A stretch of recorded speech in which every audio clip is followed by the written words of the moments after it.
अस्सलामुअलैकुम, कैसे हैं आप सब। आज मैं आप लोगों के साथ अपनी नाइट क्रीम और सीरम शेयर करूंगी जो आजकल मैं यूज़ कर रही हूँ। अभी मैंने स्किन पे कुछ नहीं अप्लाई किया, फ्रेश होकर निकली थी तो मैंने सोचा आप लोगों के साथ अपनी नाइट क्रीम शेयर कर दूँ। अभी मैं 2 प्रोडक्ट यूज़ कर रही हूँ। एक है अल्फारबुटन, क्योंकि मैंने कुछ मेडिसिन खाई थी तो उसका मुझे रिएक्शन हुआ था, डार्क स्पॉट मुझे हो गए थे, एक्नी हुई थी तो एक्नी से फिर मुझे डार्क स्पॉट हो गए थे चिन के पास।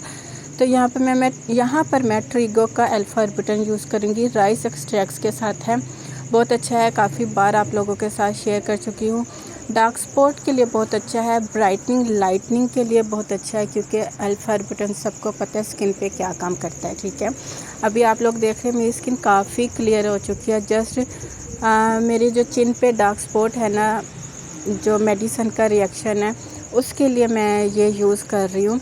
1 से 2 ड्रॉप्स आपने अप्लाई करने हैं और ये वाटर बेस पे है, तो समर सीज़न के लिए ये एक बेस्ट सीरम है। अगर आप कोई ऐसा सीरम ढूंढ रहे हैं जो आपकी स्किन पर लाइटनिंग का काम दे।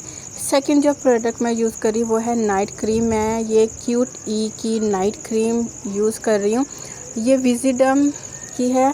मुझे अभी सही तरह याद नहीं है, क्योंकि ये अभी मैंने रिसेंटली बाय की है और आजकल मैंने यूज़ करना स्टार्ट की है। अभी मुझे इसका जस्ट एक नेगेटिव पॉइंट लगा है कि इसको अप्लाई करने के बाद ना मेरे फेस पे स्वेटिंग हो रही है, क्योंकि इसमें रोज़ हिप ऑयल है और टर्मेरिक एक्सट्रैक्ट्स है, इस वजह से।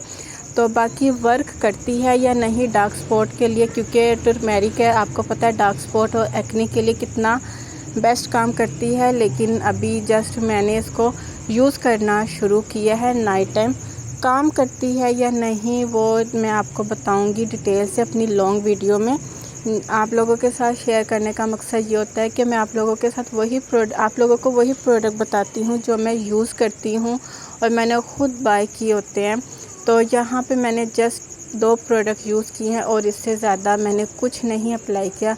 वैसे ही मेरी स्किन ऑयली है और मुझे बहुत ज़्यादा स्वेटिंग हो रही है आजकल। तो ये थी एक शॉर्ट वीडियो। उम्मीद करती हूँ पसंद आई होगी। ओके, अल्लाह हाफिज़।